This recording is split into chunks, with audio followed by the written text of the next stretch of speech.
الرجيم بسم الله الرحمن الرحيم الحمد لله رب العالمين بارئ الخلائق أجمعين والصلاة والسلام على جميع الأنبياء والمرسلين سيما من سمي في الآفاق بأحمد وفي الأرض بأبي القاسم محمد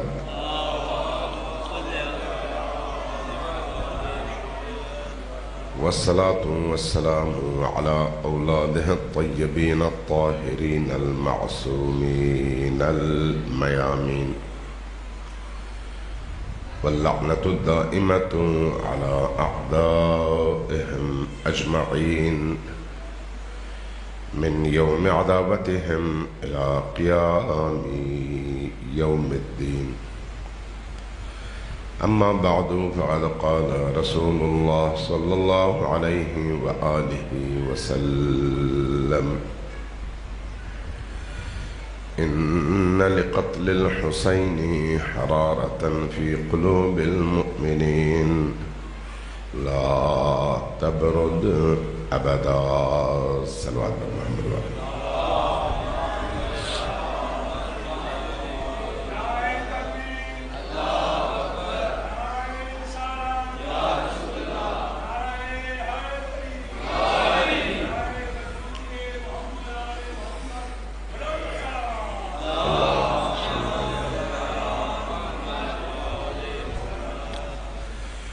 عزاداران سید الشہداء، سوگواران شہداء کربلا، سب سے پہلے چند دعائیں مانگتے ہیں. مجھے ایک لسٹ دی گئی ہے فاتح خوانی کے لیے. زوار محسن رضا مرحوم اور ان کے خاندان کے دیگر مرحومین اور شہداء، اللہ تبارک و تعالی ان تمام مرحومین کی برزخ کی زندگی کو آسان فرمائے اور جس سفر پہ وہ ہیں اس سفر میں ان پر اپنی رحمتوں کا نزول فرمائے. آپ سب کے، ہم سب کے جتنے بھی مرحومین دنیا سے گزر چکے ہیں ان سب کے ایصال ثواب کے لیے اور ان زوار محسن رضا مرحوم اور ان کے خاندان کے دیگر جملہ مرحومین کے ایصال ثواب کے لیے ایک دفعہ سورہ فاتحہ کی تلاوت فرمائیں. بسم اللہ الرحمن الحمد للہ رب العالمین الرحمن الرحیم مالک یوم الدین ایاک نعبد و ایاک نستعین اهدنا الصراط المستقیم صراط الذین انعمت علیہم غیر المغضوب علیہم ولا الضالین. بسم اللہ الرحمن الرحیم قل هو اللہ احد اللہ الصمد لم یلد ولم یولد ولم یکن له کفوا احد. بسم اللہ الرحمن الرحیم قل هو الله أحد الله الصمد لم يلد ولم يولد ولم يكن له كفوا أحد. بسم الله الرحمن الرحيم قل هو الله أحد الله الصمد لم يلد ولم يولد ولم يكن له كفوا أحد. ایک مومنہ بیمار ہیں، ان کے لیے صحت کی دعا کی درخواست کی گئی ہے، اور ایک مومن ناصر رضا اور بسران، ان کے لیے رزق کی کشائیگی کی دعا کی درخواست کی گئی ہے. سب مل کر 5 مرتبہ آئے کریمہ کے ذریعے سے ان تمام محتاجین اور سائلین کے لیے دعا کرتے ہیں. بسم اللہ الرحمن الرحیم امن یجیب المضطر اذا دعاہ ویکشف السوء امن یجیب المضطر اذا دعاہ ویکشف السوء امن یجیب المضطر اذا دعاہ ویکشف السوء امن یجیب المضطر اذا دعاہ ویکشف السوء أَمَّنْ يُجِيبُ الْمُضْطَرَّ إِذَا دَعَاهُ وَيَكْشِفُ السُّوءَ يَا كَاشِفَ الْكَرْبِ وَالسُّوءِ وَالْبَلَاءِ اكْشِفْ كُرُوبَنَا وَكُرُوبَ جَمِيعِ الْمُؤْمِنِينَ وَاقْضِ حَوَائِجَنَا وَحَوَائِجَ السَّائِلِينَ. خدایا اس مومنہ کی تمام حاجات کو قبول فرما، ان کی بیماریوں کو دور فرما. ہم سب کے گھروں میں جتنے بھی لوگ بیمار ہیں ان سب کو شفائے عاجل اور کامل نصیب فرما. اور جن صاحب نے وسعت رزق کی دعا کی درخواست کی ہے، خدایا ان کی روزی میں، حلال کی روزی میں اضافہ فرما، رزق کے دروازے ان پر بھی اور باقی تمام مؤمنین پر کھول دے۔ ان تمام دعاؤں کی استجابت کے لیے مل کر ایک دفعہ اونچی آواز سے صلوات بھیجیے بر محمد والی۔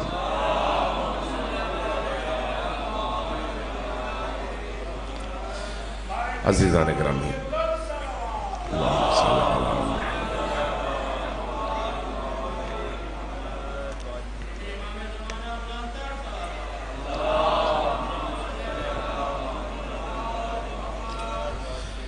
عزیزان گرامی، اگرچہ عاشوراء اہل البیت علیہ السلام کے غم کے معراج کا دن ہے، سب سے بڑا اور پیک کا دن، لیکن عاشور کے سورج کے ڈھلنے کے بعد اب ایک نئے امتحان سے اہل البیت گزرتے ہیں۔ یہ امتحان عاشور کے دن کے امتحان کی نسبت آسان نہیں ہے، شاید زیادہ سخت تر ہو، اس لیے کہ انسان اگر گولیوں سے، تلوار سے، کسی اور چیز سے ایک وار سہ کر شہید ہو جائے تو وہ آزاد ہو جاتا ہے اور اپنے رب کی بارگاہ میں پہنچ جاتا ہے، لیکن اگر روز اس کی نگاہوں میں، اس کی نگاہوں کے سامنے حملے ہوتے ہوں، زبان سے حملے، پتھروں سے حملے، مختلف ذرائع سے حملے، نامحرموں کے مجموعے میں انسان کی ناموس کو لے جایا جائے، تو شاید یہ حملہ، یہ درد تلوار کے درد سے زیادہ سخت ہے۔ اس اعتبار سے یہ ایام 11ویں محرم سے لے کر الی آخر 40 تک یہ غم کے، اندوہ کے، درد کے، کرب کے ایام ہیں، اور یہ ایام ایسے ہیں جہاں پر کربلا کو زیادہ قریب سے سمجھنے کا موقع ملتا ہے۔ قرآن کریم نے ہماری نشاندہی فرمائی ہے، ہماری عقلوں کو جھنجھوڑتے ہوئے کہا ہے، من المؤمنین رجال صدقوا ما عاہدوا اللہ علیہ فمنہم من قضى نحبہ ومنہم من ينتظر وما بدلوا تبدیلا۔ اہل ایمان، ان کی کئی قسمیں ہیں۔ ایک قسم ان اہل ایمان کی ہے جن کو اللہ نے اس آیت میں مرد کے عنوان سے مخاطب کیا ہے۔ من المؤمنین، مؤمنین میں سے کچھ ایسے ہیں، کیسے ہیں؟ رجال، یہ مرد ہیں۔ رجال رجل کی جمع ہے، مرد اور مردان، جیسے ہم کہتے ہیں ایک فرد اور کئی افراد، ایک مرد اور کئی مرد۔ رجال مرد کی جمع ہے، رجل کی جمع ہے۔ کہ مؤمنین میں سے کچھ حقیقتاً مرد ہیں۔ کیا مطلب ہے اس کا، مرد ہے؟ کیا مؤمنات اس میں شامل نہیں ہے؟ یہ نہیں ہے، وجہ یہ نہیں ہے۔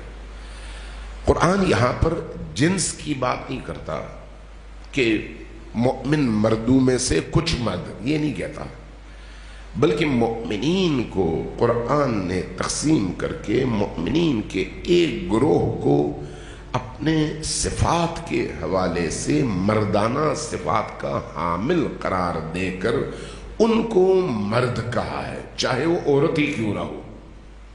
من المؤمنین رجال، مؤمنین میں سے کچھ حقیقتاً مرد ہیں، چاہے ان کا بدن عورتوں والا ہو، لیکن روح، ارادہ، عزم، ہدف، ٹارگٹ اور میدان عمل میں ان کے مقاصد مردانہ ہیں، زنانہ نہیں ہیں، چھوٹے نہیں ہیں، پست نہیں ہیں، حقیر نہیں ہیں، بلکہ عظیم ہیں، اور ان عظیم مقاصد، عظیم اہداف، عظیم روحیات، عظیم صفات، عظیم شجاعت، عظیم مردانگی کی وجہ سے ان کی زندگی میں جس جس طرح کی مشکلات پیش آتی ہیں ان مشکلات کا مقابلہ جب وہ کرتے ہیں تو وہ مردانہ مقابلہ کرتے ہیں. اس لیے چاہے وہ جنس اور بدن کے لحاظ سے عورت ہوں یا مرد، دونوں کو قرآن نے کہا یہ مردانہ زندگی ہے. من المؤمنین رجال، یہ رجال، یہ مرد کیسے مرد ہیں؟ صدقوا ما عاہد اللہ علیہ، یہ وہ ہیں جنہوں نے اللہ سے کیے ہوئے وعدے کو پورا کیا ہے. وہ کون سا وعدہ ہے جو اللہ سے ہم نے کیا تھا؟ آپ بھی ہم بھی یہاں پر بیٹھے ہوئے، کیا ہم نے آج تک اللہ سے کوئی وعدہ کیا ہے؟ عملاً کوئی ایسا معاہدہ میرے اور اللہ کے درمیان، آپ کے اور اللہ کے درمیان نہیں آئے. تو پھر یہ کون سا وعدہ ہے جس کے بارے میں قرآن کہتا ہے صدقوا ما عاہد اللہ علیہ، انہوں نے اللہ سے کیا ہوا وعدہ سچ کر کے دکھایا ہے. یہ وہ وعدہ ہے جو عالم ذر میں ہر مؤمن نے کیا ہے، عالم الست میں ہر مؤمن نے کیا ہے. اس خاکی وجود میں آنے سے پہلے، اس مادی دنیا میں آنے سے پہلے ہماری اصل اور ہماری روح کا ایک امتحان لیا گیا ہے، اور اس امتحان کے دوران ہم سے پوچھا گیا ہے کہ اللہ کے معاملے میں جب تم دنیا میں جاؤ گے تو کیا کرو گے. ہم سے پوچھا گیا ہے کہ تم علی کی ولایت کو قبول کرو گے یا نہیں کرو گے. ہم سے پوچھا گیا ہے کہ توحید خدا کو قبول کرو گے یا نہیں کرو گے. اس عالم میں جن جن امتحانات سے ہمیں گزارا گیا ہے، ان امتحانات میں اگر فرض کریں 100 میں سے 33 نمبر لے کر کوئی پاس ہوتا ہے تو ہم میں سے کسی نے 33 دیے، کسی نے 34 دیے، کسی نے 40 دیے، کسی نے 45 دیے، کسی نے 50 دیے، کسی نے 99 لیے، کسی نے 100 کے 100 لیے. سب کے سب مؤمن ہیں، لیکن ان مؤمنین کے درمیان درجات کا اسی طرح سے فرق ہے جس طرح سے ان اوپر لگے ہوئے بلبوں میں روشنی کا فرق ہے. کوئی 60 وولٹیج کا ہے، کوئی 80 کا ہے، کوئی 100 کا ہے، کوئی 500 کا ہے، کوئی 1000 کا ہے. روشنی ہر ایک ہے، لیکن ان کی روشنیوں کے مدارج میں فرق ہے. اس لیے ہر ایک کی روشنی اتنی ہے جتنا اس کا مقام، اس کا ظرف اور اس کا وجود ہے. اسی طرح سے وہ انسان جس نے عالم الست میں اللہ سے کیے ہوئے وعدے میں اللہ کی بارگاہ میں اعتراف کیا ہے، جس سطح پر اس نے جا کر وہاں پر اعتراف کیا اور مان لیا اور اللہ کے اس امتحان میں پاس ہوا ہے، اس دنیا میں بھی جب آتا ہے تو وہ اسی کے مطابق جو اس نے وہاں پر کیا تھا زندگی گزارتا ہے. جس نے سب سے کم نمبر لیے تھے وہ ہماری طرح کے لوگ ہیں. کبھی زندگی میں جھوٹ ہے، کبھی سچ ہے، کبھی گناہ ہے، کبھی ثواب ہے، کبھی رونا ہے، کبھی ہنسنا ہے، کبھی اہل البیت سے عشق کی انتہا کا مظاہرہ ہے، اور کبھی ہماری زندگیوں میں گناہ کا دلدل ہے. جب گناہ ہوتا ہے تو خدا کو بھول جاتے ہیں، جب گناہ ہوتا ہے اہل البیت کو بھول جاتے ہیں، جب یاد کرتے ہیں تو دل پاک ہو جاتا ہے، دل کی کیفیت تبدیل ہو جاتی ہے. یعنی ہماری زندگیوں میں یہ اتار چڑھاؤ، کبھی اوپر جانا، کبھی نیچے جانا، جس کی طرف امیر المؤمنین علی ابن ابی طالب نے اشارہ فرمایا کہ ان للقلوب اقبالا و ادبارا. انسان کا دل کبھی اللہ کی طرف مائل ہوتا ہے، کبھی اللہ کی طرف پشت کرتا ہے. جب مائل ہوتا ہے تو اس وقت کوشش کرو اپنے دل کو مکمل طور پر اللہ کے سپرد کر دو، تاکہ تمہارے دل کے ہر گوشے تک نور خدا پہنچ سکے اور تم اندر سے تاریکیوں سے، ظلمتوں سے، گناہوں سے پاک ہو سکو. لیکن وہ وقت جب تم پر سستی چھائی ہوئی ہو، تم پر ایسی کاہلی چھائی ہوئی ہو، دل عبادت کو چاہتا نہ ہو، دل کسی اچھے کام کی انجام دہی کے لیے آمادہ نہ ہو تو وہاں پر زور نہ لگاؤ، لیکن اتنا ضرور کرو کہ جو تم پر اللہ نے فرائض عائد کیے ہیں، واجبات تم پر اللہ نے عائد کی ہیں، ان واجبات کی حد تک اپنے فرائض ضرور بجا لاؤ، واجبات ترک نہ کرو، اس لیے کہ واجبات کا تم سے جواب لیا جائے گا۔ لیکن ایسے موقع پر اضافی عبادات کے لیے کوشش نہ کرو، کیوں؟ اس لیے کہ تمہاری روح آمادہ نہیں ہے۔ یہ کن لوگوں کے بارے میں؟ میرے اور آپ کی طرح کے، ہم جیسے لوگ، ہم جیسے لوگوں کی زندگیوں میں اسی طرح کے مراحل پیش آتے ہیں۔ قرآن اس آیت میں کہتا ہے من المؤمنین رجال صدقوا ما عاہدوا اللہ علیہ، مؤمنین میں سے کچھ لوگ ایسے ہیں جنہوں نے اللہ سے اس عالم میں اپنے کیے ہوئے وعدے کو پورا کیا ہے۔ پورا کس معنی میں؟ جہاں جان کی ضرورت تھی انہوں نے جان دی، جہاں مال کی ضرورت تھی انہوں نے مال دیا، جہاں پر عزت کی ضرورت تھی عزت قربان کی لیکن دین کو بچایا، جہاں پر بچے دینے کی ضرورت تھی وہاں پر بچے قربان کیے لیکن اپنے دین کو بچا لیا، جہاں جس چیز کی قربانی کی ضرورت تھی وہاں پر انہوں نے اس چیز کو قربان کر کے اللہ کی بارگاہ میں لبیک اللہم لبیک کے اس نعرے پر پورا اتر کر ثابت کیا کہ ہم حقیقی وہی مؤمن ہیں جنہوں نے عالم الست میں تجھ سے وعدہ کیا تھا، آج ہم نے تجھ سے اپنے کیے ہوئے وعدے کو پورا کیا ہے۔ من المؤمنین رجال صدقوا ما عاہدوا اللہ علیہ فمنہم، انہی میں سے کچھ لوگ من قضا نحبہ، ان میں سے کچھ لوگ ایسے ہیں جن کا ابھی اس دنیا میں امتحان کا وقت نہیں آیا، امتحان کا وقت آئے گا تو وہ تب آزمائے جائیں گے، جب آزمائے جائیں گے تو جو حقیقی مؤمن ہوں گے وہ اس امتحان میں انہی دوسرے گروہ کی طرف سے پوری طرح سے کوشش کریں گے کہ اس امتحان پر پورا اتریں۔ یہ ڈیپینڈ کرتا ہے ان کے اندر موجود ایمان پر کہ کتنا ان کے اندر ایمان مستحکم ہے۔ فَمِنْهُمْ مَنْ قَضَى نَحْبَهُ وَمِنْهُمْ مَنْ يَنْتَظِرُ وَمَا بَدَّلُوا تَبْدِيلًا۔ کربلا کے میدان میں حسین ابن علی اور ان کے ساتھی وہ تھے جنہوں نے اپنا وعدہ اللہ سے پورا کیا، پورا کر کے بتایا کہ ہم اس وعدے پر پورا اترے ہیں اور ہم نے وہی کیا ہے جس میں تیری رضا تھی، تیری رضا تھی۔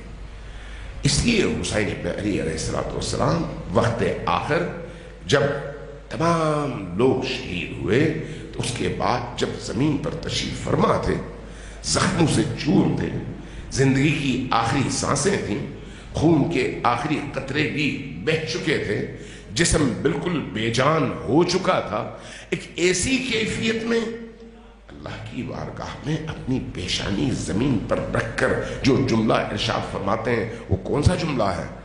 وہ جملہ ہے رضن بقضائک، خدایا چونکہ تو نے لکھا تھا کہ ایسا ہو اس لیے تیرے لکھے ہوئے پر میں راضی ہوں، چاہے میرے ساتھ جو کچھ بھی ہو۔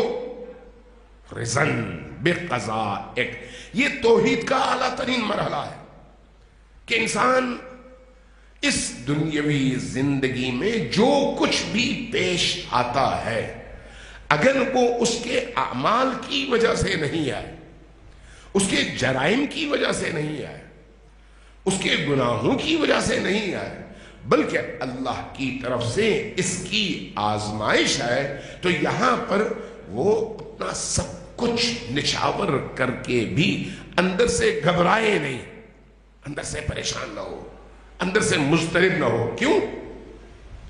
اس لیے کہ یہ ساری چیزیں جس نے دی تھیں وہ دیکھ رہا ہے، میں اس کی نگاہوں کے سامنے ہوں۔ اللہ اگر مجھے دیکھ رہا ہے، اللہ نے مجھے جان دی ہے، اللہ نے مجھے مال دیا ہے، اللہ نے مجھے اولاد دی ہے، اللہ نے مجھے دولت دی ہے، ساری کی ساری دی ہوئی اللہ کی ہے، انا للہ، ہم اللہ کی طرف سے۔ جب ہر چیز دی ہوئی اس کی ہے تو اس کے بعد اگر کسی ایسے امتحان کے میدان میں وہ مجھے کھڑا کر کے مجھ سے مانگتا ہے کہ اب میرے دین کو میری دی ہوئی چیز چاہیے، تم دو تاکہ دین سربلند ہو، تو وہ امانت میں واپس کروں گا یا جھشکوں گا؟ یقینی طور پر واپس دیتے ہوئے مجھے پریشانی نہیں ہونی چاہیے، اس لیے کہ وہ اللہ کی ہے، اللہ کی دی ہوئی ہے۔ نبی کریم کے اصحاب میں سے ایک صحابی اپنے گھر میں آیا تو دیکھا بیوی بن ٹھن کر تیار بیٹھی گیا، بیوی نے بڑی محبت کا ثبوت دیا، بہت احترام کیا، بہت ہی اس کو اپریشیٹ کیا، بڑی اچھی اچھی باتیں کی، اس کا دل بڑا لگایا اور اس کو اتنا پیار دیا، اتنی محبت دی کہ خود شوہر حیران تھا کہ بیوی اتنی محبت اور اتنے احترام سے، یعنی میری ہر خواہش بچ بچ کر پورا کر رہی ہے، کیوں ایسا ہے؟ اس کو خود حیرت ہو رہی تھی۔ کچھ دیر بعد بیوی نے ایک سوال کیا، پوچھا کہ یہ بتاؤ کہ اگر تمہیں تمہارا کوئی دوست کوئی امانت تمہارے سپرد کر دے اور چند دن بعد وہ گھر آئے، تم گھر میں نہیں ہو، مجھ سے کہے کہ میں نے آپ کے شوہر کو ایک امانت دی تھی، شوہر کے پاس آپ کے میری وہ امانت پڑی ہوئی ہے، وہ امانت مجھے واپس کر دیں، مجھے معلوم ہے کہ یہ امانت اس شخص کی ہے اور آپ کے پاس یہ امانتاً پڑی ہوئی ہے، مجھے اس کو دینا چاہیے یا روکنا چاہیے؟ شوہر نے فوراً کہا کہ ضرور دینا چاہیے، چونکہ امانت امانت ہے، ہمارا تو ہے نہیں۔ کہا اگر آپ کو بھی وہ چیز پسند ہو؟ کہا اس سے کیا فرق پڑتا ہے، پسند ہونا نہ ہونا اور بات ہے، مالک ہونا نہ ہونا اور بات ہے۔ پسند مجھے ہر چیز ہے لیکن میں مالک نہیں ہوں۔ جب ہر چیز جو مجھے پسند ہے میں اس کا مالک نہیں ہوں تو کیا میں اس کو زبردستی اپنے ساتھ چمٹا کر رکھ سکتا ہوں؟ نہیں، مجھے اختیار نہیں ہے، نہیں رکھ سکتا۔ کسی اور کے پاس کوئی چیز موجود ہے، مجھے پسند ہے، میں اسے چھین سکتا ہوں؟ نہیں۔ کسی اور کی چیز پڑی ہوئی ہے، مجھے پسند ہے، میں اٹھا سکتا ہوں؟ نہیں۔ تو پسند ہونا معیار نہیں ہے۔ جب پسند ہونا معیار نہیں ہے تو پھر اگر وہ مالک آ جاتا ہے یا کسی کو بیچتا ہے تو میرا فرض بنتا ہے کہ میں اس کو واپس کر دوں۔ اگر میں نہیں ہوں تو آپ کی ایک زوجہ کی حیثیت سے، شریکہ حیات کی حیثیت سے فرض بنتا ہے کہ آپ اس کو دے دیں۔ کہا پھر سنو، اللہ نے ہمیں جو بیٹا دیا تھا وہ ہمارے پاس امانت تھا یا نہیں؟ کہا ہاں۔ کہا آج اس بیٹے کا انتقال ہو گیا ہے اور ساتھ والے کمرے میں اس کی جسد، اس کا لاشا پڑا ہوا ہے، میں چونکہ تمہیں اپنے اس بیٹے سے محبت بے انتہا تھی تو میں یہ نہیں چاہتی تھی کہ تم اس کی موت پر اتنے غمزدہ ہو جاؤ کہ آپے سے باہر نکل جاؤ، اس لیے میں نے یہ مقدمہ بنایا، یہ ماحول بنایا تاکہ تمہیں یہ احساس ہو کہ وہ بیٹا چونکہ اللہ کی امانت تھی، اللہ نے واپس آ کر وہ امانت ہم سے لے لی، اب ہمیں اللہ کے اس ارادے اور اس عمل پر خوش اور راضی ہونا چاہیے، اس لیے کہ دینا بھی اسی کی مرضی تھی، لینا بھی اسی کی مرضی ہے۔ یہ کب ہوتا ہے انسان کی زندگی میں؟ جب انسان کی زندگی میں ایمان حاکم ہو۔ ایمان، اگر ایمان ہمارے اندر بھرا ہو اور ہم یہ سمجھتے ہوں کہ اللہ ہمیں دیکھ رہا ہے، جو کچھ بھی میرے پاس موجود ہے وہ اللہ کا دیا ہوا ہے، اور وہ جو دیا ہوا ہے اس میں میری مرضی نہیں چلنی، اسی کی مرضی چلنی ہے۔ میرے پاس چند دنوں، چند سالوں کے لیے وہ چیز امانت ہے، چاہے وہ یہ جان ہے، چاہے یہ بدن ہے، چاہے میری دولت ہے، چاہے میرا سٹیٹس ہے، چاہے میری نیک نامی ہے، چاہے میرے والدین ہیں، بچے ہیں، دولت ہے، مال ہے، گھر ہے، نوکری ہے، سیٹ ہے، جو بھی ہے، یہ جو کچھ بھی ہے، اگر میں بندے مومن ہوں تو یہ سب کچھ اللہ کی طرف سے میرے پاس امانت ہے۔ اب اگر یہ امانت اللہ ایک دن مجھ سے لیتا ہے تو نہ اس کے دینے پر مجھے بہت زیادہ اترانا چاہیے کہ میں دوسروں سے بڑا مختلف ہوں، دیکھو مجھے دیا اور دوسروں کو نہیں دیا، اترانا بھی نہیں چاہیے، بلکہ اس کی جگہ عاجزی آنی چاہیے کہ اللہ نے اگر چاہتا تو دوسرے کو بھی دے سکتا تھا، مجھے دیا ہے تو یقیناً کچھ سمجھ کر دیا ہوگا، اب مجھے اس کی اس دین اور اس کی اس عطا پر بندے مومن بن کر، خاضع بن کر، اللہ کا بندہ بن کر دکھانا چاہیے کہ اللہ جب تو نے دیا تو میں بھی شکر گزار بندہ ہوں۔ اور جس دن وہ لینا چاہے اس دن بھی انسان اسی ارادے اور ایمان کے ساتھ اللہ کی بارگاہ میں اس کی امانت واپس کرتے ہوئے، بغیر کسی اضطراب، بغیر کسی پریشانی، بغیر کسی ایسی کیفیت کے کہ وہ اپنے آپے سے نکل جائے، کہے کہ خدایا چونکہ تو ہی سب کچھ ہے، بقا تجھے حاصل ہے، ہم عارضی ہیں، چند دنوں کے لیے ہیں، اور جو کچھ ہمارے پاس ہے وہ بھی چند دنوں کے لیے ہے۔ انا للہ و انا الیہ راجعون۔ لہذا یہ جو آیت ہمیں بتاتی ہے کہ اس طرح کے مومن بنو اپنی عملی زندگی میں، اس طرح کے مومن۔ کربلا والوں کی پوری زندگی کا حاصل یہی ہے۔ کربلا کی جنگ کس سے ہے؟ دنیا کے بھوکے لوگوں سے۔ کربلا والوں کی جنگ کس سے ہے؟ اقتدار کے ان طالبوں سے جو اقتدار کو اپنے اندر موجود حیوانی خواہشات کی تکمیل کا ذریعہ بناتے ہیں۔ اقتدار خود نہ نعمت ہے نہ عذاب ہے۔ اگر اس اقتدار، اس طاقت، اس شہرت، اس دولت اور اس قدرت تک پہنچنے کا مقصد خدا تک پہنچنا اور خدا کے بندوں کی اس کے نتیجے میں خدمت ہو، تو یہ اقتدار، یہ دولت، یہ طاقت اللہ کی طرف سے بہت بڑا انعام ہے۔ لیکن اگر یہی چیز انسان کے اندر غرور پیدا کرے، انسان کے اندر حب دنیا پیدا کرے، انسان کو اللہ کے رستے سے ہٹا دے، انسان کو خود پرست بنا دے، انسان کے پاس دولت آئے تو وہ اپنے آپ کو دوسروں سے الگ سمجھنے لگے، اپنے غریب رشتہ داروں سے خود کو اعلیٰ، عرفہ اور ممتاز سمجھنے لگے، یہ سمجھنے لگے کہ میرے پاس چونکہ ایک بڑا گھر ہے، میرے پاس ایک بڑی گاڑی ہے، میرے پاس ایک شہرت ہے، میرے پاس یہ مقام ہے، اس لیے میں اس غریب بندے سے جس کے پاس یہ سب کچھ نہیں ہے، میں مختلف ہوں، وہ میرے سامنے خاضع ہو، میں غرور کے ساتھ کھڑا ہو جاؤں، تو یہ میرے لیے اللہ کی طرف سے انعام نہیں ہے، اسی دنیا میں عذاب ہے، اسی دنیا کا عذاب۔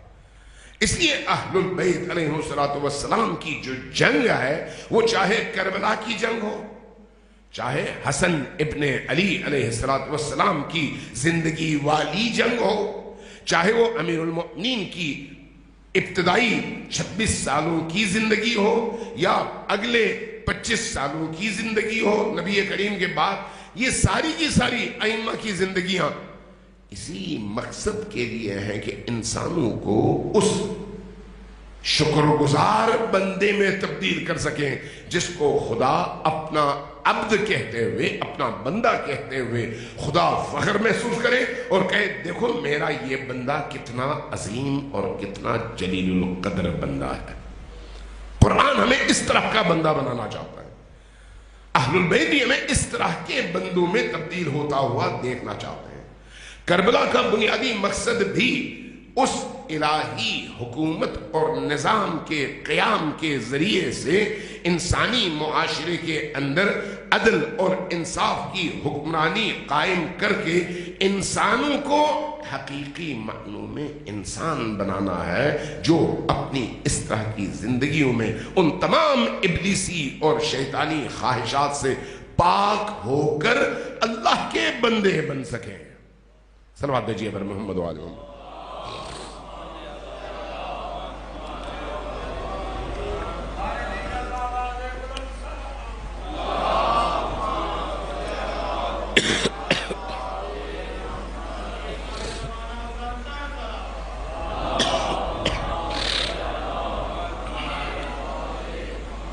ایک دو پھر ذرا صلوات دیجیے پر محمد۔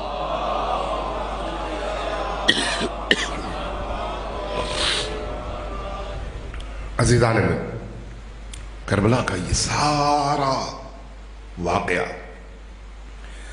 اب دیکھ لیں کربلا میں 72 لوگ ہیں ٹوٹل، یا فرض کریں 100 ہوں گے، کل رات آپ نے شب عاشور گزاری، پرسوں کل آپ نے شام غریبہ گزاری. شب عاشور اور شام غریبہ میں جو فرق ہے وہ آپ کے سامنے ہے، وہ یہی تو ہے. بعض مورخین نے یہ لکھا ہے کہ شب عاشور امام حسین علیہ السلام کی بارگاہ میں لوگوں کی تعداد صرف 72 نہیں تھی، 1000 سے اوپر تھی. 1000 سے اوپر. صرف ایک ہی رات باقی تھی عاشور کا میدان سجنے میں. امام حسین علیہ السلام نے نصیحتیں کی، دنیا اور آخرت کی طرف لوگوں کو متوجہ کیا، اخروی زندگی کے مقامات، منازل، امتحانات اور حقائق بیان فرمائے. اپنے مقام کو بھی بیان فرمایا، اپنے قیام کے مقصد کو بھی بیان فرمایا، لوگوں کو پوری طرح سے آمادہ کیا. لیکن ایسے نہیں کہ ان کو لالچ دلوائیں، نہیں، ایسا نہیں کہ ان کو تماکار بنا دیں، ایسا نہیں. ان کو شعور دیا، کہا ادھر تمہاری طرف یہ زندگی ہے، ادھر تمہاری طرف اس طرف یہ موت ہے، لیکن اس موت کے بعد وہ جو زندگی ہے وہ ایسی ہے. اس زندگی میں رہتے ہوئے تمہیں اس طرح کے امتحانات سے گزرنا پڑے گا. ایک وقت ایسا آیا کہ بعض مورخین نے لکھا ہے کہ امام حسین علیہ السلام نے فرمایا کہ اب میرے ساتھ صرف وہ لوگ باقی رہیں گے جن پر اللہ کے بندوں کا کوئی حق نہ ہو. توجہ ہے کیا ہے، کتنا بڑا جملہ ہے یہ. میرے ساتھ ہم رکاب ہو کر، ہم رزم ہو کر کل کے میدان میں لڑنے والے صرف وہی ہوں گے جن پر اللہ کے کسی بندے کا حق نہ ہو. 1000 لوگ ہیں پریشان. تم میں سے کون لوگ ہیں جن کے اوپر حقوق ہیں؟ بھائی کا حق ہے، بہن کا حق ہے، ماں باپ کا حق ہے، عزیزوں کا حق ہے، دوستوں کا حق ہے، ہمسائے کا حق ہے، گلی والوں کا حق ہے، محلے والوں کا حق ہے، کسی کلاس فیلو کا حق ہے، کسی کاروباری بزنس مین کا حق ہے، کسی ادارے میں تم کام کرتے ہو اس کا حق ہے. جس کے کندھے پر، جس کی گردن پر کسی کا حق موجود ہو، جب تک وہ حقوق ناس یعنی لوگوں کے حقوق کلیئر کر کے، صاف کر کے، شفاف کر کے میرے پاس نہیں آتا، اس وقت تک میرے ساتھ وہ جام شہادت نوش نہیں کر سکتا. کتنی بڑی بات ہے. امام حسین کو ساتھیوں کی ضرورت ہے. امام حسین کو تو چاہیے تھا کہ اونچی آواز سے کہتے جتنے لوگ ہیں آؤ، تاکہ کل جنگ لڑ سکو، ہم دشمن کا مقابلہ کر سکیں. ہم تو عام طور پر یہ کہتے ہیں نا ان عزاداریوں میں آ جاؤ، امام حسین جنت دیتے ہیں. جنت دیتے ہیں، بالکل دیتے ہیں. ہم کہتے ہیں جنت بانٹتے ہیں، وہ بالکل بانٹتے ہیں. لیکن کس میں؟ جس کی زندگی میں دوسروں کے حقوق نہ ہو، جس کی گردن پر دوسروں کے حقوق واجب الادا نہ ہو، جو اپنی عملی زندگی میں اس نے کوشش کی ہو کہ وہ اللہ کے ان احکام پر عمل کر سکے اور موت کے موقع پر وہ باقی تمام انسانوں سے بری الذمہ ہو کر رب کی بارگاہ میں حاضر ہو سکے. اللہ کے ایسے بندوں کو حسین ابن علی جنت عطا فرماتے ہیں، جنت مانتے ہیں. لیکن اگر ایسے لوگ ہوں جنہوں نے صبح سے شام تک لوگوں کے حقوق کھائے ہوں، لوگوں کی تنخواہیں کھائی ہوں، لوگوں کے مال کو پکڑا ہو اور واپس نہ دیا ہو، اپنے ہی بہنوں کے حقوق غصب کر دیے ہوں، وراثت میں ان کا حصہ دبا لیا ہو، زمین کے ٹکڑوں میں، گھر کی تقسیم میں، وراثت کی تقسیم میں اپنے بھائی بہن عزیز کسی وراثت دار کے حق کا خیال نہ رکھا ہو، کاروبار میں زیادہ پیسے آگے دبا لیا ہو اور اس کو نہ دیا ہو، زمینداری میں، باقی چیزوں میں، پھر کیا تب بھی امام حسین علیہ السلام اتنی آسانی کے ساتھ اس کو فوراً جنت کا دروازہ کھول کر داخل کر دیں گے؟ اگر ایسا ہوتا تو کربلا میں ان اپنے ساتھیوں سے یہ نہ فرماتے. وہاں پر فرمایا جس کی گردن پر کسی کا حق ہے وہ اٹھے جائے حقوق ادا کرے، جب حقوق ادا کر چکا ہو بری اس ذمہ ہو گیا ہو، کوئی اور بات نہیں کی، کسی اور گناہ کا تذکرہ نہیں کیا، حقوق الناس کا تذکرہ کیا ہے۔ یہ بڑی عجیب بات ہے، اس پر توجہ کی ضرورت ہے آپ کی۔ کسی اور گناہ کا تذکرہ نہیں ہے، بہت سارے گناہ ہیں لیکن ان گناہوں کا تذکرہ نہیں ہے، حقوق الناس کا تذکرہ ہے کہ جاؤ پہلے حقوق الناس ادا کرو، اس کے بعد آؤ حسین ابن علی کے ساتھ کھڑے ہو جاؤ، جام شہادت نوش کر جاؤ اور حوض کوثر سے میرے نانا کے ہاتھوں جام پیو۔ تاریخ کہتی ہے کہ تقریباً 900 سے اوپر لوگ اٹھے اور نکل گئے، 900 سے اوپر لوگ، جو رہ گئے وہ ہیں جو پاکیزہ ترین لوگ ہیں، جن کی زندگی میں کسی اور کا حق شامل نہیں ہے۔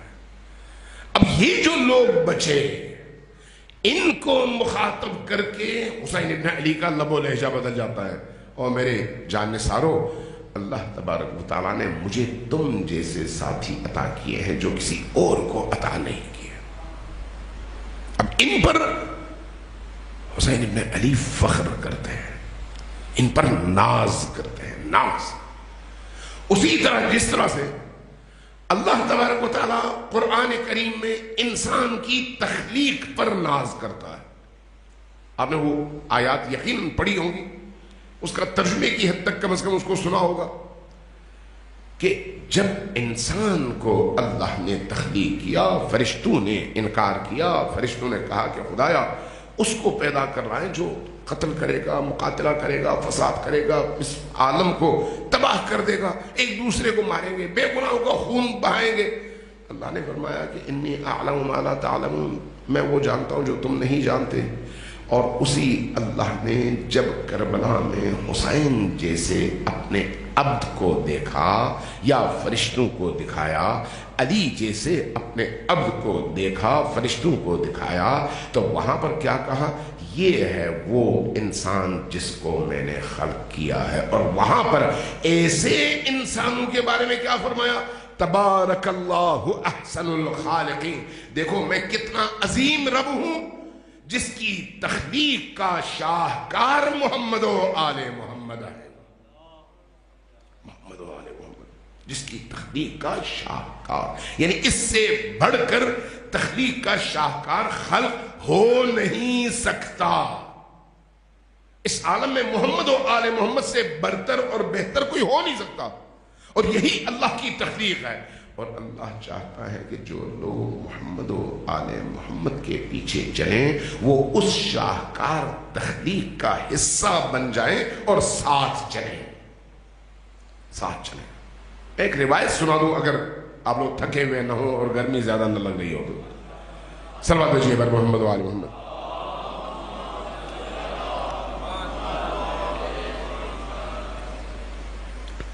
دوبارہ ذرا اونچی آواز سے صلوات بھیجیے۔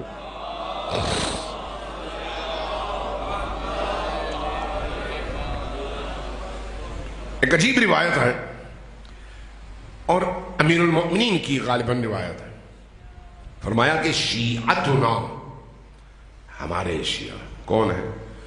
خلقوا من فاضل طینتنا، ہمارے شیعہ وہ ہیں جن کو اللہ نے ہماری بچی ہوئی مٹی میں سے خلق فرمایا ہے۔ توجہ دیں، دیکھیں کتنی بڑی بات ہے۔ شیعتنا خلقوا من فاضل طینتنا، کہ ہماری بچی ہوئی مٹی میں سے اللہ نے ہمارے شیعوں کو پیدا کیا ہے۔ وَأُجِنُوا بِمَاءِ مَحَبَّتِنَا، اور جب اس بچی ہوئی مٹی کا آٹا بنایا جا رہا تھا، خمیر گوندا جا رہا تھا، تو تب اس مٹی میں اللہ تبارک و تعالیٰ نے ہماری محبت، ہماری مودت اور ہمارے عشق کا پانی ملایا ہے۔ وَأُجِنُوا بِمَاءِ مَحَبَّتِنَا، اور اس خمیر میں یہ پانی شامل ہے، اس مٹی میں یہ پانی شامل ہے، اس کو گوند کر وہ خمیر بنایا گیا، اس خمیر سے ہمارے شیعوں کو خلق کیا گیا ہے۔ وَعُجِلُوا بِمَاءِ مَحَبَّتِنَا، اس لیے فرحوا لفرحنا یا فَلْيَفْرَحُوا لِفَرْحِنَا، جب ہمیں خوشی ہوتی ہے تو وہ خوش نظر آتے ہیں، وَلْيَحْزَنُوا بِمَا حُزْنِنَا، اور جب ہمیں کوئی غم ملتا ہے تو ہمارے اس غم میں وہ بھی غمگین ہوتے ہیں۔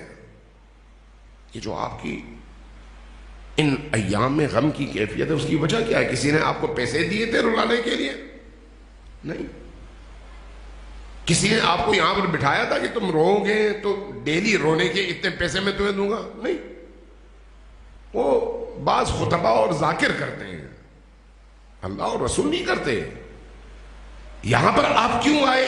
اس لیے کہ آپ کا دل دھڑکتا ہے ان ہستیوں کے لیے، ان ہستیوں کے لیے۔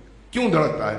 اس لیے کہ آپ کے خمیر میں ان کی مودت اور ان کی محبت شامل ہے۔ کتنا بڑا انعام ہے یہ، کتنا بڑا انعام ہے۔ رمیلہ امیر المومنین کے اصحاب میں سے ہے۔ مسجد میں جمعے کا دن ہے، امیر المومنین خطبہ دے رہے ہیں، کھڑے ہیں، سامنے مجمع میں اسی طرح رمیلہ بیٹھا ہوا ہے۔ کافی دنوں کے بعد رمیلہ آیا ہے اس اجتماع میں۔ امیر المومنین کے خطبے کے دوران اچانک اس کا سر چکرایا، گر گیا۔ اس کے 2-3 ساتھی اس کو اٹھا کر لے گئے۔ خطبہ تمام ہوا، نماز تمام ہوئی۔ نماز سے فارغ ہونے کے بعد پوچھا کہ رمیلہ کو کیا ہوا؟ کہا وہ بیمار تھا، اس کا بیماری دوبارہ اس کو تنگ کر رہی تھی، بیٹھ نہیں سکا تو اس کو اٹھا کر لے گئے گھر۔ نماز کے بعد روایت کہتی ہے کہ امیر المؤمنین اپنے اصحاب کے ساتھ رمیلہ کے گھر گئے، بیٹھے، پوچھا کیا بات ہے، کیا ہوا تھا؟ تیمارداری کے لیے آئے۔ عرض کیا کہ یا امیر المؤمنین، کافی دنوں سے بیماری کی وجہ سے میں آپ کی زیارت سے محروم تھا۔ آج میں اس لیے آیا تھا کہ جمعے کا دن ہے، آپ کو دیکھوں گا، آپ کا خطبہ بھی سنوں گا، آپ کے پیچھے نماز بھی پڑھوں گا، اسی آرزو کے تحت آیا تھا۔ لیکن وہاں پر میری طبیعت خراب ہو گئی اور میں محروم ہوا اور واپس آ گیا۔ مسکرائے، فرمایا رمیلہ اگر تم سچ کہتے ہو نا، ہمیشہ مشروط بات کرتے ہیں ائمہ ان معاملات میں، اگر تم اپنے دعوے میں سچے ہو، اگر تم واقعی اندر سے اس طرح سے ہم سے عشق اور محبت کرتے ہو تو سن لو، تم جب بیمار ہوتے ہو تو صرف تم نہیں ہوتے، ہم بھی بیمار ہوتے ہیں۔ تمہیں جب درد ہوتا ہے تو صرف تمہیں نہیں ہوتا، ہمیں بھی درد ہوتا ہے۔ لیکن اس کے ساتھ جب تم خوش ہوتے ہو نا تو اس وقت ہمیں بھی تمہاری خوشی کی وجہ سے سکون اور خوشی اور مسرت محسوس ہوتی ہے، اس لیے کہ تم ہمارے وجود کا حصہ ہو۔ شیعتنا خلقوا من فاضل طینتنا وعجنوا بماء محبتنا، تم ہمارے ہو، جب تم ہمارے ہو تو پھر ہمارا حصہ ہو، جب ہمارا حصہ ہو تو غم اور خوشی دونوں میں شریک ہو۔ اس وقت جو آپ تشریف فرما ہے حسین ابن علی کے غم میں، اس گرم موسم میں کون سی چیز آپ کو یہاں پر لے کر آئی ہے؟ کل سارا دن آپ نے جلوسوں میں گزارا، آج بھی غالباً یہ سلسلہ چلے گا، اس سے پہلے بھی چلتا رہا۔ کون سی چیز ایسی ہے جو آپ کو گھروں سے اٹھاتی ہے، آپ کے بچوں کو نکالتی ہے، آپ کے گھر کی مستورات کو نکال کر لے کر آتی ہے؟ ساری ساری رات، سارا دن مشقتوں میں، دھوپ میں، مٹی میں، گرد و غبار میں، گرمی میں، پسینے میں، کون سی چیز؟ وہی مودت اہل البیت، عشق اہل البیت، اور اہل البیت سے آپ کے وجود اور آپ کی روح کا وہ جوڑ جو عالم الست سے چلا آ رہا ہے، اگرچہ یہاں پر کمزور ہو لیکن یہی آپ کا عمل آپ کو قریب تر کر دیتا ہے، اور جتنا آپ قریب تر پہنچ جاتے ہیں اتنا زیادہ مضبوط تر ہوتے چلے جاتے ہیں۔ اہل البیت علیہ السلام اور ہمارے درمیان تعلق ایسا تعلق ہے، اسی لیے ان کے غم میں رونا بالکل نیچرل ہے، ان کی خوشی میں خوش ہونا بالکل نیچرل ہے۔ ان کے غم میں رونے کے لیے کوئی چھریاں چلانے کی ضرورت نہیں ہے، ان کے غم میں رونے کے لیے کوئی جھوٹی کہانیاں سنانا ضروری نہیں ہے، ان کے غم میں رونے کے لیے اپنی طرف سے جھوٹ گھڑ کر مصائب کو دردناک بنانا ضروری نہیں ہے۔ دل ٹوٹا ہوا ہو تو ایک جملہ انسان کو رلا دیتا ہے، دھاڑے مار کر رونا کوئی ایمان کی علامت نہیں ہے. بہت سارے لوگ پیسے لے کے یہی کام کرتے ہیں اونچی آواز سے. میرے علم میں یہ باتیں آئیں تو اس لیے تلخی محسوس کرتا ہوں کہ امام حسین علیہ السلام پر گریے کو بھی لوگوں نے اپنے کاروبار کا ذریعہ بنا لیا. امام حسین پر دل ٹوٹے وہ دل حسین کا گھر بن جاتا ہے. صرف دل میں غم کی کیفیت پیدا ہو تو وہ دل حسین ابن علی کا گھر بن جاتا ہے.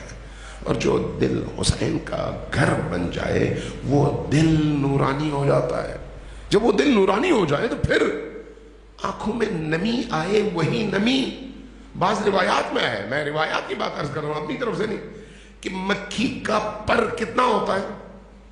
مکھی کا پر نہایت باریک, نہایت باریک. آپ ہاتھ میں پکڑیں تو آپ کو محسوس بھی نہ ہوگا کتنی ہے. روایات کہتی ہے اگر اتنی نمی آ جائے آنکھوں میں حسین ابن علی کے غم میں, یہی نمی اس کے جہنم کی آگ بجھانے کے لیے بہت ہے. کیوں؟ اس لیے کہ دل ادھر جڑا ہوا ہے. اگرچہ وہ جس چیز نے جوڑا ہے وہ کمزور صحیح, لیکن جڑا ہوا تو ہے. جب تک وہ ٹوٹتا نہیں ہے آپ وابستہ ہے, جب تک وہ ٹوٹتا نہیں ہے.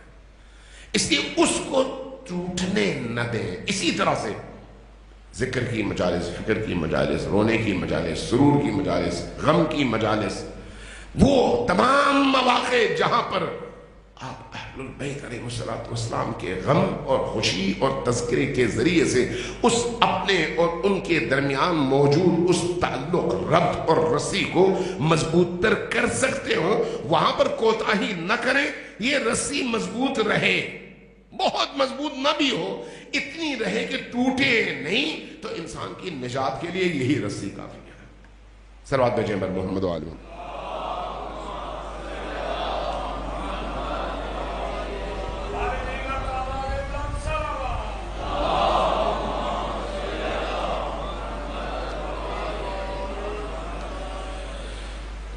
چند مختصر مصائب کے جملے عرض کروں گا چونکہ ایام ایسے ایام ہیں. آج تاریخ کیا ہے؟ 11 محرم. 11 محرم اہل البیت کے حوالے سے بہت تلخ دن ہے, بہت تلخ دن ہے. وہ تلخ ترین دن ہے جس کا اہل البیت کی ان مستورات نے زندگی میں کبھی سوچا اور تصور بھی نہیں کیا. وہ تلخ ترین, وہ بھی ایک دن تھا جب انہی مخدرات عصمت و طہارت اور مستورات کو, علی کی بیٹیوں کو اور فاطمہ الزہرا کی بیٹیوں کو جب مدینہ سے سواریوں پر سوار کرایا جا رہا تھا تو کوئی نامحرم تو کجا, کوئی مرد قریب نہیں تھا, اور اتنے عزت تکریم اور احترام سے پردوں میں, محملوں میں ان مستورات کو بٹھایا جا رہا تھا. آج بھی کچھ ایسا ہی منظر تھا, لیکن منظر اس طرح سے مختلف تھا کہ وہاں پر ان محملوں میں بٹھانے والے خود حسین ابن علی تھے. زینب کبریٰ کو, ام کلثوم کو, رباب کو, سکینہ کو, دیگر خواتین اور مستورات کو بٹھانے والے کہیں پر علی اکبر تھے, کہیں پر عباس علمدار تھے, کہیں پر خود حسین ابن علی تھے. لیکن 11 محرم کو ان میں سے کوئی بھی نہیں تھا. یہ نہ صرف نہیں تھے بلکہ مصیبت تو یہ تھی کہ ان کی لاشوں کے ٹکڑے اور جنازے میدان میں بکھرے پڑے تھے, اور ان مستورات کو سوار کرایا جا رہا تھا ان سواریوں پر جن پر نہ محمل تھا, نہ پردہ تھا, نہ نرم کوئی ایسی جگہ تھی جس پر بٹھایا جاتا. بے پالاں اور خالی سواریوں پر ان کو بٹھایا جا رہا تھا, اور کہا جا رہا تھا کہ اہل البیت کی ان تمام خواتین کو اب یہ نامحرم آئیں گے اور بٹھائیں گے. ایسے میں زینب کبریٰ کی ایک آواز گونجی ہے کہ خبردار, کیا تمہیں نہیں معلوم ہم کون ہیں؟ ذرا آپ دیکھیں اس مصیبت کے لمحے میں جب یہ آواز کانوں پہ آتی ہے نا کہ ان عورتوں کو, ان بچوں کو سواریوں پہ بٹھانا شروع کر دو, زینب کی علی والی اس آواز میں گونج اور للکار دیکھیں, علی کے لہجے میں للکارتی ہیں, خبردار کون ہے جو ہمارے قریب آئے؟ ہم اہل البیت کی عصمت ہیں، ہم اہل البیت کی ناموس ہیں، ہم نبی کریم کے ناموس ہیں. کیا تمہیں نہیں معلوم کہ ہم نبی کی بیٹیاں ہیں؟ کوئی ہمارے قریب نہ آئے، ہم خود ایک دوسرے کو بٹھائیں گے. زینب کبریٰ کی کیفیت بھی دیکھیے کہ زینب کبریٰ سلام اللہ علیہا ٹوٹ چکی ہیں، تھکن سے چور، دل زخموں سے چور. 18 جوان بھائیوں اور بیٹوں کی لاشوں کو اپنی آنکھوں سے دیکھا ہے اور پامال شدہ لاشوں پر نگاہ پڑی ہے. اس منظر کے بعد ایک خاتون میں کتنی جان رہ جاتی ہے. اور یہ بھی اس خاتون ہی کا کمال ہے کہ 11ویں کی شب میں جب نماز تہجد کا وقت آیا ہے نا، تو زینب کبریٰ نماز کے لیے کھڑی ہوئیں تو کھڑی نہ ہو سکی، بیٹھ گئیں اور بیٹھ کر بھی اللہ کی بارگاہ میں عبودیت اور بندگی کو فراموش نہیں کیا. وہ ٹوٹی ہوئی خاتون، وہ کرسیوں میں بکھری ہوئی خاتون اب ان تمام خواتین کو، بچوں کو سواریوں پر سوار کرا رہے ہیں. جب سب کو سوار کرا لیا گیا تو ایک بچی نہیں مل رہی، ایک ننھی سی بچی ڈھونڈا گیا. پتا چلا کہ یہ بچی اپنے بابا کی لاش کے ساتھ لپٹی ہوئی ہے اور جدا نہیں ہو رہی. بعض راویوں نے لکھا ہے کہ لشکر اشقیاء کے لوگ اس لاشے پر پہنچے، اس بچی کو وہ اپنی طرف کھینچتے تھے اور بچی لاشے سے اس طرح سے چمٹی ہوئی تھی کہ لاش کو اپنے ساتھ یوں جوڑ کر جدا ہونے کو تیار نہیں تھی، اور وہ پوری طاقت سے کھینچ رہے تھے اور بچی سے چھڑا نہیں پا رہے تھے. کون تھی؟ سکینہ بنت الحسین، حسین کی وہ لاڈلی بیٹی جو شہادت کے بعد بھی اپنے بابا کی لاش سے یوں چمٹی ہوئی تھی. ان بچوں کو ایک ایک کر کے لا کر سوار کیا گیا. سوار کرانے کے بعد اب سر نہیں ہے، سر اٹھا لیے گئے ہیں اور اس قافلے سے پہلے ہی کوفہ روانہ کر دیے گئے ہیں سر. لیکن ایک عجیب منظر ہے، جب ان قافلہ والوں کو واپس کوفہ کی طرف لے جایا جانے لگا تو زینب کبریٰ نے پہلی دفعہ ایک درخواست کی، اے یزید کے لشکر والوں، اب تم جب ہمیں اسیر کر کے لے جا رہے ہو تو آخری بار ہمیں ذرا اپنے شہداء کے لاشوں کے درمیان سے گزار لو. اپنے شہداء کے لاشوں کے درمیان سے اتنی اجازت مل گئی. یہ سواریاں آئیں، لیکن کیا منظر تھا. بس اسی پر میں اپنی گفتگو ختم کروں گا کہ جب ان اسیروں کو لایا گیا اور اس گنج شہداء کے درمیان سے گزارا جانے لگا تو یہ خواتین اور مخدرات جن کو بڑی مشکل سے سواریوں پر سوار کرایا گیا تھا، جیسے ہی لاشوں کے درمیان سے گزری ایک ایک کر کے منہ کے بل زمین پر گرنے لگی اور ہر خاتون اپنے شہید کے پاس پہنچ کر آخری دفعہ رو رو کر الوداع کہہ رہی تھی اور کہہ رہی تھی کہ اب ہماری اور آپ کی ملاقات نہیں ہو سکتی.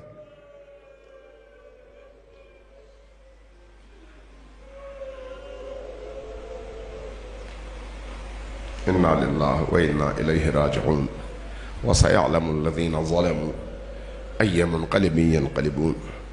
نسألك اللهم وندعو باسمك العظيم الأعظم الأعظم الأجل الأكرم. چند دعائیں ان مجالس میں جو دعائیں ہوتی ہیں، میرے گناہگار چہرے کی طرف نہ دیکھیں، حسین ابن علی کے کرم اور ان کی رحمت کی طرف دیکھیں تو دعائیں قبول ہوتی ہیں. خدایا ہم سب کے گناہوں کی مغفرت فرما. آمین کی آواز اونچی رکھیں. آپ کے دل ٹوٹے ہوئے ہیں، دل زخمی ہیں. ان ٹوٹے ہوئے قلوب کے ساتھ جو دعا مانگی جاتی ہے، کسی ایک مومن کے دل کی آہ اگر عرش تک پہنچ جائے تو اس کے صدقے میں باقی سب کی دعا قبول ہو جائے گی. خدایا ہم سب کے گناہ معاف فرما.